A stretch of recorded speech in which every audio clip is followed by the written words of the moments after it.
Hello and welcome to the first of my commentaries on some videos I took a few years ago on a very nice summer day. I decided to go and visit Glen Prosen. You see, if you caught the sign there, you'll see it says the name of this little place is Dyke Head, and it's the B955. I'm just about to turn off and head up to Glen Prosen. I can't believe there's actually vehicles. I was slightly dismayed to see there was a great big log lorry or tree lorry turned off just before me, but fortunately he turns off very soon just up the road here. He certainly wouldn't get on some of the roads we're about to go. So as you can see, it is an absolutely gorgeous late summer day. As I'm recording this, we've got one of the latest storms just about to land on us, and the last storm was just away a couple of days ago, so it's absolutely soaking, and the wind was blowing, and it's really cold, and then there was snow. So that was the very reason for digging out these videos. It's just the sort of thing you want to see when the weather's like this.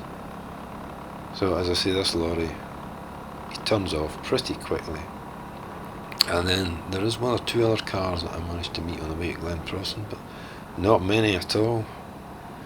I'm riding a little 25-year-old Honda CG125, which is the ideal bike for these kind of roads, which are going to get even narrower than this.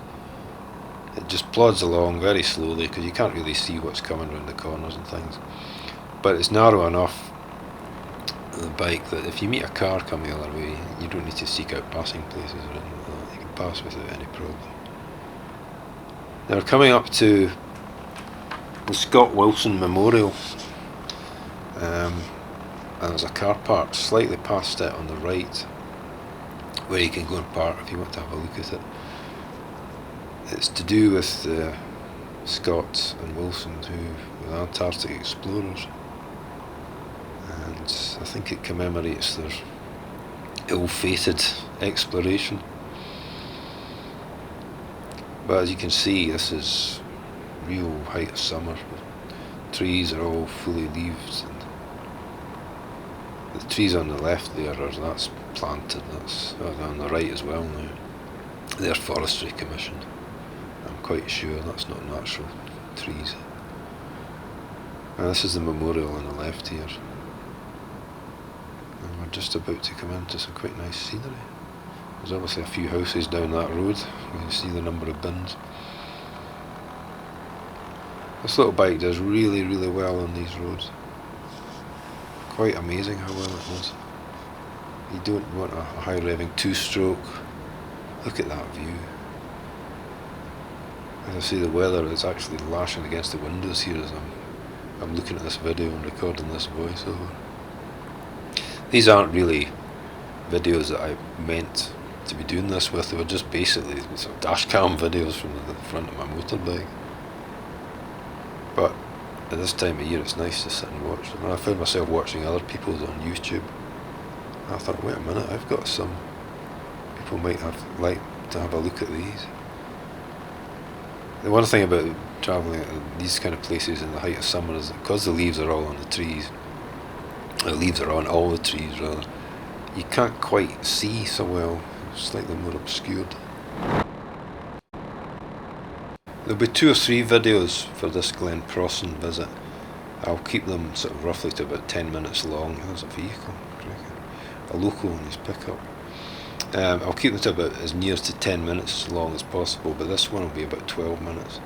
We'll go up to Glen Prosen village, I'll park up at the church, and I'll end it there before we go to the next section.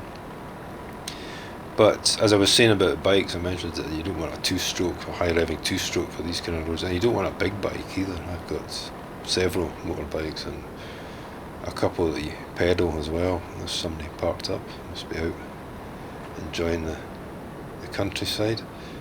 You don't want a big bike either, a big 900 Ducati or something, which is one of the ones I've got. I've been on roads like this on that bike, but it's less than ideal. This little Honda's perfect actually. Brakes aren't that brilliant, so if you're going down a long steep hill you need to remember they might overheat. But this is what I was saying about the trees. It obscures the view at this time of year. But the evergreens will obscure it every time of year. But this was really enjoyable. This was a really hot day as well. Because I remember I think I undid my motorbike jacket and it was just a t-shirt underneath it and the jacket was flapping in the wind. The sound quality on the videos, the sort of dash cam videos, is quite poor, and that's why I decided to do a bit of a voiceover. But yeah, I remember this day very well. It was really, really nice. I'd never been to Glen Prosen before, and that's the whole idea of doing this. You maybe are visiting the area, you're not sure where to go. Glen Prosen's a nice run, especially if you're on a bicycle or a motorbike. With a car, it's not too bad. It's also a bit less touristy than the likes of Glen Clover or Glen Doll. They're more popular. They're a bit more remote. They're further out into the hills and mountains. But I have to say I like Glen Prosen. I'm definitely going to go back there sometime. Now that I know where I'm going. We're coming into more nice scenery. Beautiful day. Just a few clouds in the distance there. I'm sitting here, the rain really is lashing against the windows. I'm sitting in front of the fire. All I need is a nice bottle of beer. The cat's lying in front of the fire. There's no one else here at the moment, so I've got the place to myself. And I'm really quite enjoying watching this. It's taking me right back to the middle of summer. Roads are quite good as well, quite smooth.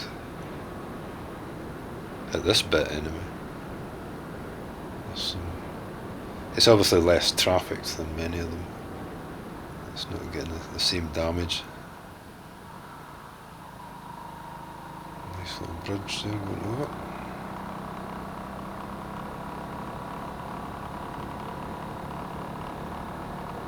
Also, the camera on the bike is just below the front headlight, so it's not really a rider's eye view. Slightly higher up if it was, which would be better. But if these videos go down quite well, I'll see about investing in some better equipment, and ideally I'd want to do the commentary as I'm there, like the Missenden Flyer. Have you ever seen any of his videos? That's exactly what he does.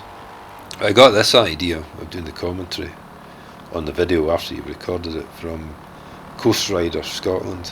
He does this sort of thing on a 350 Royal Enfield, which is even better because we've got a bit more power. I think you've got about twice the power for plodding along these kind of roads. Again, a big air 4-stroke. There's somebody else parked up, out for a walk maybe walking the dogs or walking the children or something. But these trees is obscuring it, but it makes it all look nicer when you come out a clearing, because the scenery hits you more, I think anyway.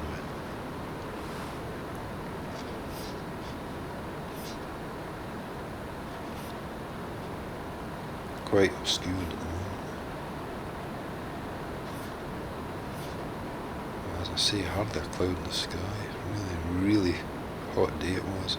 Beautiful. There must have been some rain before, the days before, because there was water leaking out, unless it was a water main or something. But this was just beautiful. There's not much in the way of facilities at Glen Prosen. I think there might be a hostel, and possibly a couple of hostels at different locations. A post box, that might be about it.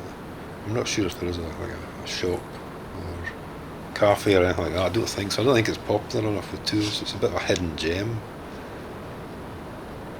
A little bit more out of the way in some places. And also you can't go through it. It's a road, you have to turn and come back. There is estate roads, private roads, but these videos I'll go as far as I can on public roads.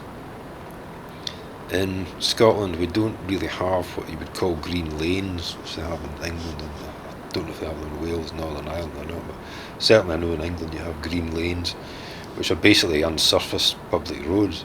We don't really have that in Scotland. So you can be reasonably sure if you come to a road that's not surfaced that it's not a public road. The Angus Council do on their website, they have a map a sort of almost interactive map that you can zoom in and you can find all the public roads. So if you're not sure about somewhere, you can do that and find out for sure. But we're not allowed to. The Scottish access laws allow you on foot to go pretty well anywhere, not into the curtilage of people's houses, into their garden and things like that, but you can go pretty well anywhere.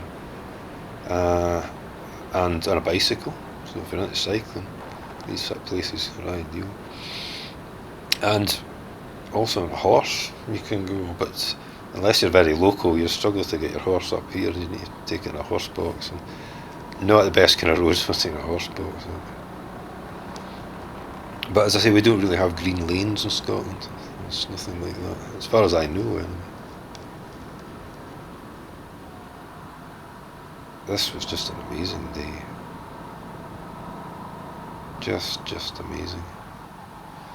I mentioned Coast Rider Scotland. I found myself watching some of his videos because he's south of Edinburgh, different part of the country that I kind of know a little bit because I used to have a relative that lived there, but I don't know it that well.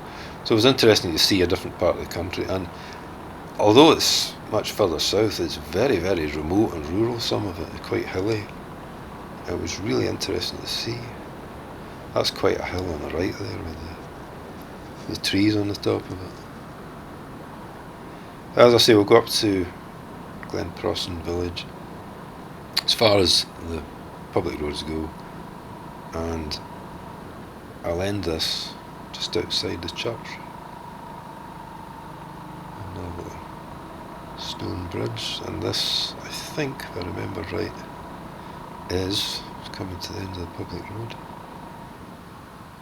I've got a post box and a telephone box. I think that's the road up to somebody's house. So I'll just turn and come back down,